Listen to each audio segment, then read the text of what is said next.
smell hits me before I even open the van door.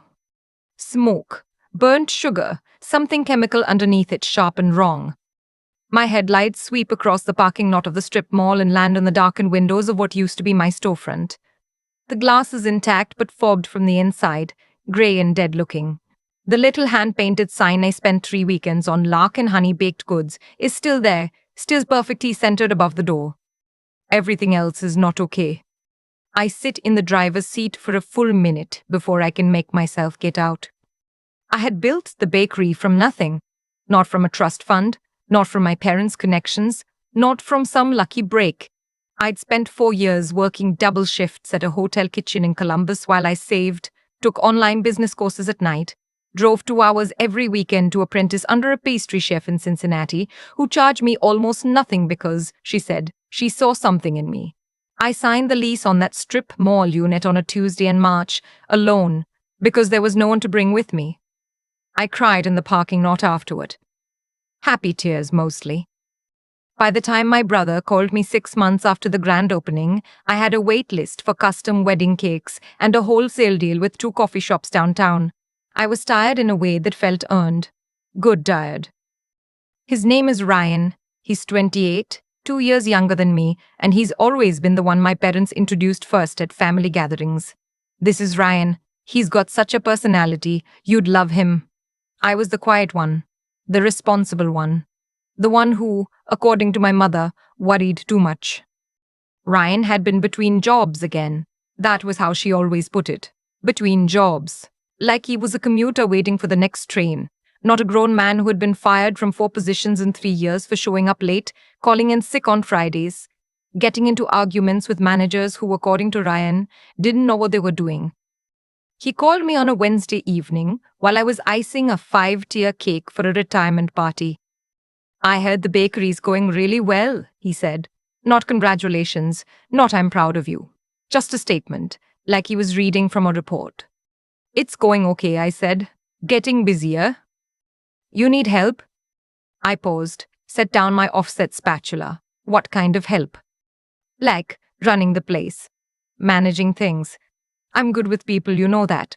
I could do front of house, handle customers, take orders, free you up for the back. I had thought about it for exactly 3 seconds. I had worked alone for 6 months and I knew my brother. I knew how he operated, what happened when things got hard or boring or when he didn't feel appreciated. I had watched it play out in 4 different workplaces. I don't think that's a good fit right now, I said carefully. I'm running lean, Ryan. I can barely pay myself. You just said it's getting busier. Busier doesn't mean profitable, not yet. There was a silence on the line that I recognized, a cooling silence, like a door swinging shut. Right, he said. Got it. We hung up and I stood in my kitchen for a moment, looking at the half-iced cake and feeling the particular guilt that only a sibling can make you feel, the guilt of having done nothing wrong. My mother called 3 days later. He's really hurt, she said, before I'd even finished saying hello. Mom. He just wanted to help. He came to me and he was upset. He said you dismissed him. I said it wasn't the right time. That's not dismissal. He's your brother. I know who he is. She was quiet for a moment, doing the thing she does where she breathes out slowly through her nose to signal that she's being patient with me. He's going through a hard time. You could have at least let him try. I wanted to explain it to her. I wanted to say, I cannot risk this. This is the thing I built. This is every dollar I saved for 4 years, and every Friday night I didn't go out, and every vacation I skipped, and every relationship I put on hold. But I'd tried to explain things like that to my mother before, and it always came out sounding like I was making excuses for being selfish. I'll call him, I said, even though I knew it wouldn't help. She said good. She sounded relieved. I felt a headache coming on. I called Ryan. He was cordial and distant and said not to worry about it, and that was the last real conversation we had for a month. I started noticing things the 3rd week of September. A bag of bread flour knocked over and never cleaned up. The white powder tracked across the kitchen floor and dried into a hard crust. I thought I'd done it myself, tired, moving too fast. Then a full sheet pan of croissants I was certain I'd transferred to the cooling rack found the next morning in the oven. Stone cold, lights off, Oven never turned on. I'd stood there staring at them, wondering if I was losing my mind. A wholesale order for one of the coffee shops came back wrong. 4 dozen almond croissants instead of plain. The coffee shop owner, who was kind about it, said she'd noticed the label on the bag was different from my usual packaging. I assumed I'd grabbed the wrong bag in a rush. The morning I came in and found the freezer door open, everything inside thawed and ruined. 12 pounds of butter, 6 quarts of pastry cream, 3 layers of a wedding cake I'd spent 2 days on. I sat on the floor of my kitchen and cried for 20 minutes. I thought I was failing. I thought I was falling apart, not sleeping enough, making stupid mistakes that were costing me clients. I scheduled a doctor's appointment to talk about anxiety. I called my friend Petra, not the one in the file, a different Petra, my college roommate, and told her I thought I might not be cut out for this after all. It wasn't until my landlord texted me about the security camera footage that everything shifted. The strip mall had installed new cameras 2 months prior, covering the parking lot and the exterior of each unit. My landlord had seen my van in the lot on an evening I hadn't scheduled any work and pulled the footage to make sure everything was okay. He sent me a screenshot at 11,047 on a Tuesday night. My brother's car, parked right outside my back entrance. I watched the full footage from 3 separate nights over the following week. I watched my brother use a key. I still don't know how he got one. I have never given him one to let himself into my bakery after midnight. I watched him move around my kitchen like he knew where everything was. I watched him open my freezer and stand in front of it for a long moment, then walk away and leave the door open. I watched him dump a full bag of flour onto the floor and smear it around with his shoe. I watched him, on the last night, lift the storage rack where I kept my finished orders and tip it sideways until everything on it fell. Wedding cake layers, decorated cookies in cellophane, a custom birthday sheet cake I'd spent hours on. And then I watched him take out his phone and take a picture of the mess he'd made. I sat in my car in the strip mall parking lot at 7 in the morning, looking at my phone screen with my hands shaking. And I thought, he did this on purpose. He is not between jobs. He is not going through a hard time. He did this because I said no. I called a lawyer before I called my parents. She told me what I was looking at: property damage, criminal trespass, potentially more depending on the financial losses, which she helped me calculate. The ruined wedding cake order alone had cost me a $3,200 deposit I'd have to refund. The thawed inventory. The lost wholesale account. The coffee shop owner had quietly stopped reordering after the croissant mix-up, and I hadn't put it together until now. Total damages somewhere between $18,000 and $23,000, depending on how you counted the lost business. She said I had a strong case. She said the footage was clean and clear. She asked if I wanted to file a police report. I said yes before she finished the sentence. My mother found out 2 days after the arrest. She called me 7 times in one morning. I let the first 4 go to voicemail. On the 5th, I picked up. "Tell me this isn't happening," she said. "I can't tell you that. He's your brother. You had him arrested. He destroyed my business, Mom, on purpose, multiple times. You don't know. I have him on camera. 12 seconds of him tipping over my order rack. There's a picture on his phone of the damage. His lawyer has already seen the footage." She was quiet for a moment. Then, "The bakery is insured, isn't it?" I had to close my eyes. "That's not the point," I said. "I'm just saying. It's not about the money." My voice was steadier than I felt. "It's about the fact that he broke into my business and sabotaged it because I wouldn't hire him. Repeatedly, over weeks. He's been struggling. So have I. I hadn't meant to say it that loudly. I have been struggling for 4 years to build this. He had no right to touch it." She started crying. I had heard my mother cry before, and I knew the different kinds. Genuine distress, strategic distress, the kind that meant she was losing an argument. This one I couldn't fully identify, which was the worst kind. "We just want to keep this in the family," she said. "It stopped being a family matter when he filed into my business at midnight." She asked me to come to dinner. She said she and my father wanted to talk. She said Ryan would be there. I told her I'd think about it, which was not the same as yes, And I got off the phone and sat at my kitchen table and stared at the wall for a while. I went. I shouldn't have, probably. My lawyer had not specifically told me not to, but she hadn't told me to either. I went because some part of me still believed that if I just explained it clearly enough, if I sat across from my parents and made them understand what those months had felt like, the confusion, the self-doubt, the mornings I'd come in to find my work destroyed and blamed myself, they would get it. Ryan was already there when I arrived. He was sitting in the living room with his arms crossed and his jaw set, and he looked at me the way he used to look at me when we were kids, and I'd gotten a better grade on something. That particular combination of resentment and dismissal. My father shook my hand. My mother hugged me and held on a beat too long. We sat down. My father spoke first. He talked about family and what it meant, and how our grandmother hadn't spoken to her sister for 30 years over a property dispute, and how neither of them was happy about it in the end. He was not a bad man, my father. He was a man who believed that most things could be smoothed over if everyone agreed to want them smoothed over. My mother talked about Ryan's situation, the job market, his lease coming up, how he'd been under a lot of pressure. I listened. I let them finish. Then I said, "Did he tell you he took a picture of the mess?" No one answered.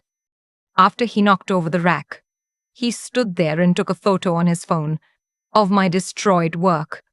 That's not someone who made a mistake under pressure. That's someone who did it on purpose and wanted a record of it. Ryan uncrossed his arms. "You don't know why I took that." "Then tell me why." He didn't answer. His jaw tightened. "Tell me," I said. "Explain what the picture was for. I'd actually like to know." My mother reached across the table and touched my arm. "This isn't productive." "No," I said. "It's not." I picked up my purse. "I'm not dropping the charges. I want you both to understand that clearly. What he did caused real damage to a real business that I built with real work, and he's going to face consequences for it.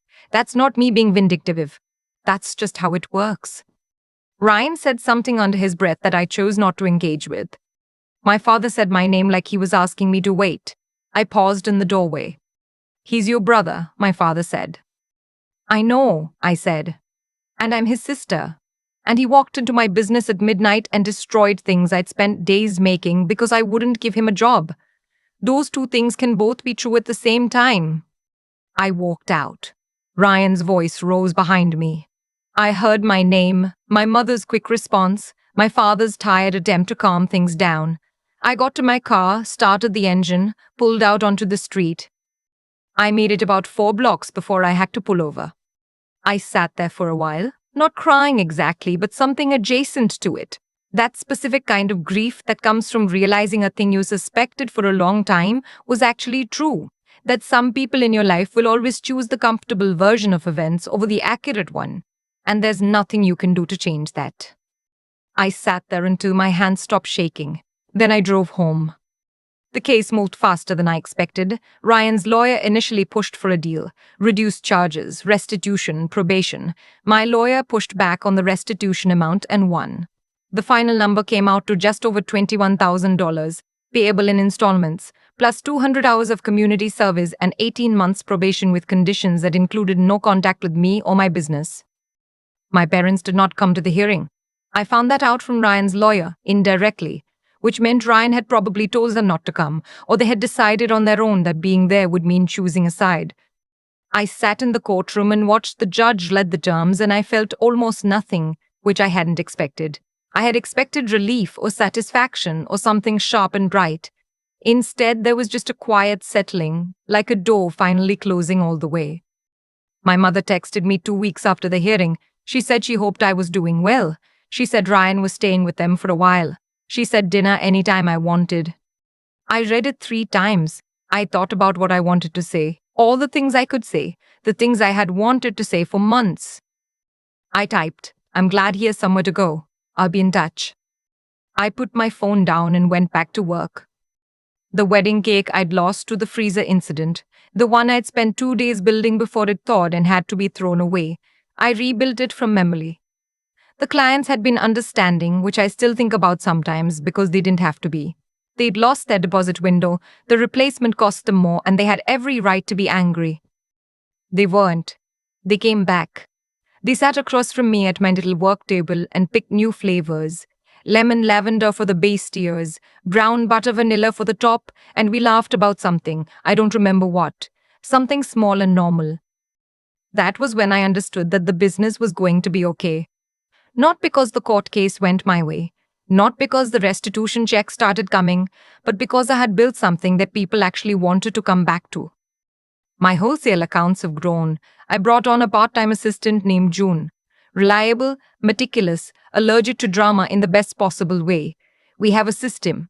The back entrance now has a keypad lock and a camera of its own, positioned so it covers the full entry and I can check it from my phone. I check it sometimes late at night before I go to sleep. Not because I'm afraid, just because I can. Because knowing is better than not knowing. My brother's first restitution installment came on a Thursday. I deposited it without ceremony, transferred it straight to my equipment fund. I'm saving for a commercial convection oven that will cut my production time by a third.